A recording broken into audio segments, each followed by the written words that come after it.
My figs are rotting. I've got to get out here before this happens.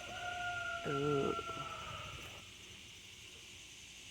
I don't know if y'all know this about a fig, but from what I've read, in order for the fig to pollinate, it has to have a wasp inside.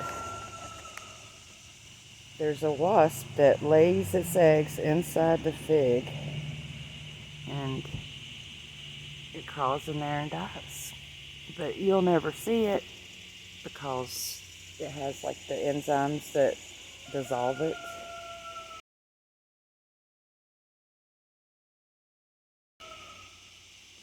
So yeah, look up that. Tell me what you think. Never knew that about figs. But Mother Nature is very interesting. But if you have a squeamish stomach, don't look up how honey is made. How bees make the honey. Because you might not want it anymore. This is my amaranth. This is the Joseph's Coat amaranth. These are really pretty. And I'm definitely going to grow more of these next year. I really like that. And I believe these are supposed to be the Love Lies Bleeding amaranth. But they haven't turned red yet, so we'll see how that ends up. I'm not sure what happened there, but here's all the little seeds going up the stalk. The stalk is pretty big too. You can see how big it is in my hand. Yeah, it's really pretty. We'll say this, one thing that is very important about gardening is getting the experience. Because you can read about something all day long, but until you put your hands on it and done it yourself, you just don't know how it's going to go. The hands-on experience allows you to work out kinks and problems that arise along the way, and it helps you get a better understanding of what's going on.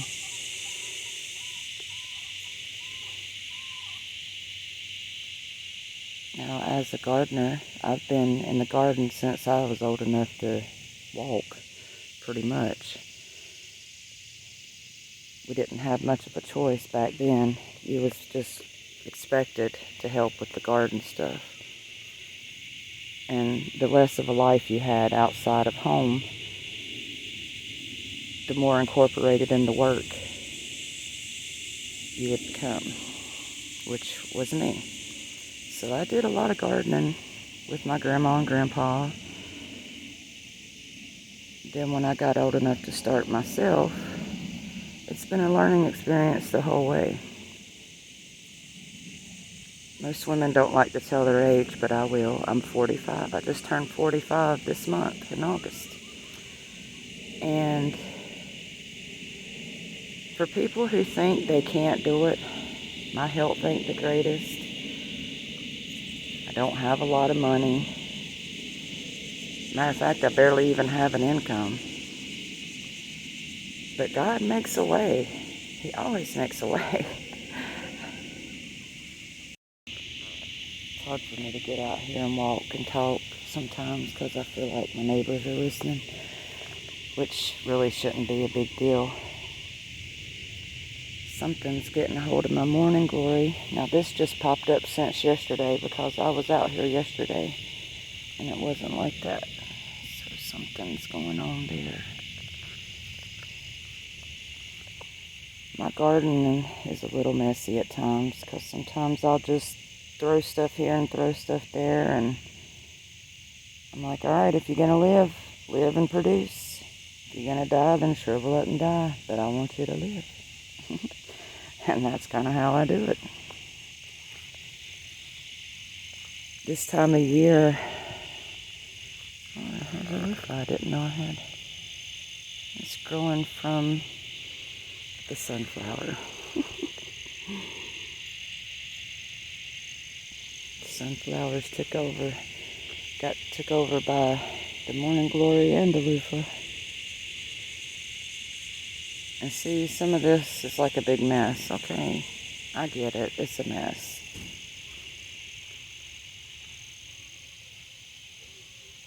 But I love my bees. It is hard for me to make a video because I don't get very much time without interruption of some kind. It's very frustrating. Over there's my loofah and my tomato plants. Now I have a row here and a row here and a row across the back. You see how this looks now. I'm going to come in here. It looks like the production of the tomatoes have slowed way down, so I think that it's not getting enough sun and air flow going through. So I'm about to come in here today and trim a bunch of the excess off. Let's see what we can do with that. I've got a bunch of beans over here coming in. They're all over the place.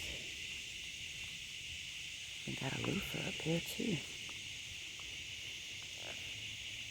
There's another loofah.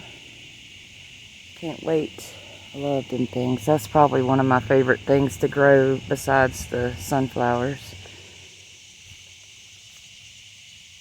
And this, I really don't know what that is. I'm guessing it's a black-eyed pea, but I do not remember putting a black-eyed pea here. Don't know what else it would be unless it was... I thought this was supposed to be a gourd. I thought I had my gourd right here and my giant gourd right there and my loofah over there. I don't know what happened. I'm kind of like a... If gardening was a genre, I would be the freestyle gardener. That's corny, I know, but I kind of just do my own thing. But back to what I was saying about being middle-aged almost. I'm 45 this year. And every bit of this stuff that's in the garden I've done by myself. Not because I couldn't have help. My boyfriend would help me. He just works all the time, so this is like my thing. He helped me till the garden, the area, the dirt area. I put the fence up. I did all the trellises. I cut the rows out, laid the garden fabric down, planted all the seeds in starter trays, and then transferred them to the garden, or just planted them straight in the garden. So for people who think, I can't do it, get that word out of your head, because there's going to come a time where you ain't going to have a choice. You're either going to do it or you're going to die. You can't live off of other people. You got to get back to how God intended it to be. The system is failing. God's system is the only one that works, that's proven to work, and that was the natural design for the earth and for its inhabitants. We put too much processed and altered foods and energies in our bodies, and it's starting to decay who we are as a people. Plant a garden. Don't use age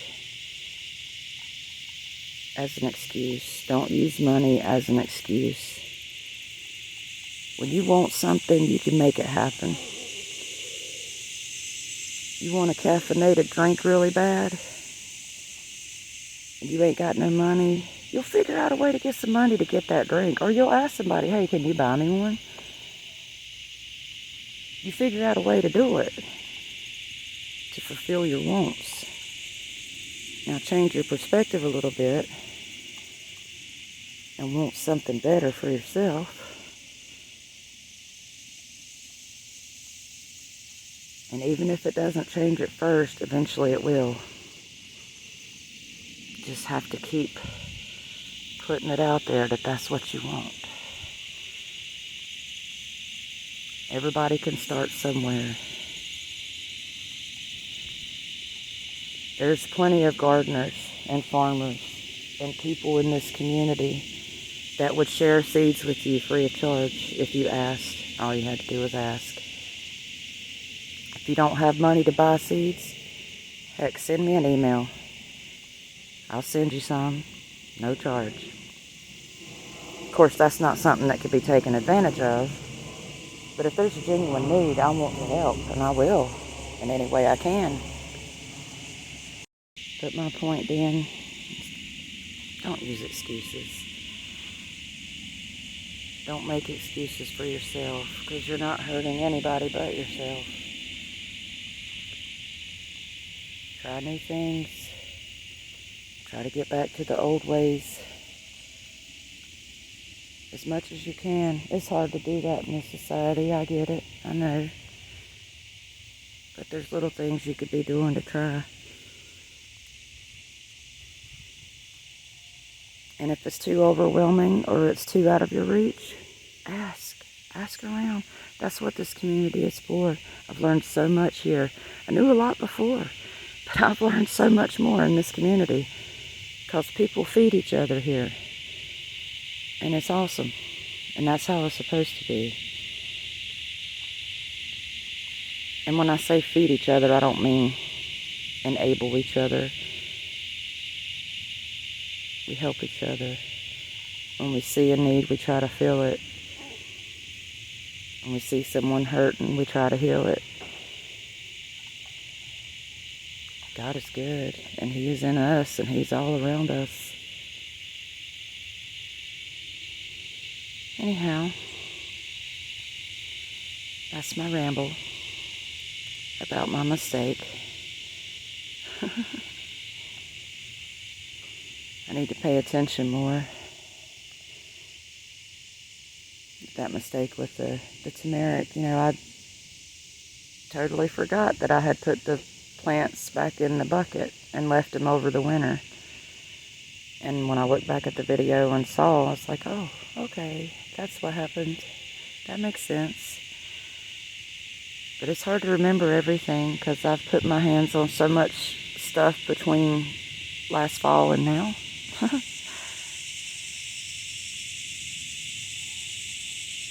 Not everything is successful. Take my corn, for example. The corn was doing great till it got knocked over. And it's still popping off a little bit of corn, but this was my experimental corn anyway, because this is the first year doing the jeweled corn. And this section was just the jeweled corn, so. Yeah. I got enough to reseed for next year. And next year I'll do better. Because I'm learning what not to do and what to do. Y'all stay blessed. Have a great weekend.